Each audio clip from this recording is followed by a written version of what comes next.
உங்கள் தந்திவன் தொலைக்காட்சியில் சின்ன திரையின் சிங்க பெண்கள் மாலை 7 முதல் 8 மணி வரை காணத் தவறாதீர்கள். பழவேற்காடு மீனவர்கள் தாக்கப்பட்டதற்கும் தங்களுக்கும் எந்த சம்பந்தமும் இல்லை எனவும் தாங்கள் தாக்கியதாக தவறான தகவல் பரவுவதாகவும் புதுச்சேரி மீனவர்கள் விளக்கமளித்துள்ளனர்.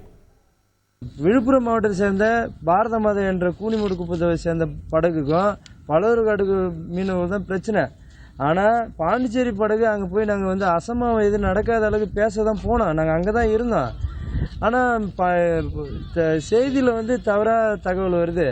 பாண்டிச்சேரி படகுக்கும் பழவேற்காடு மீனவருக்கும் பிரச்சனைன்ற மாதிரி தகவல் வருது. ஆனால் அங்கே எங்ககிட்ட வீடியோ ஃபுட்டேஜ்லாம் இருக்குது, அதையும் நீங்கள் பாருங்கள். எங்களுக்கும் பாண்டிச்சேரி மீனவருக்கும் பழவேற்காடு மீனவருக்கும் எந்த பிரச்சனையும் இல்லை. அங்கேருந்து வர்ற செய்தி என்ன சொல்லுதுனாக்கா, புதுச்சேரி மீனவர்கள் எங்களை அடிச்சுட்டாங்க, காயப்படுத்திட்டாங்க, 10 பேரை அட்மிட் பண்ணிட்டாங்க. இந்த மாதிரி தவறான தகவலை சொல்லி எங்களை தேவையில்லாமல் அதில் உட்படுத்துகிறாங்க. அது நியாயமற்றது.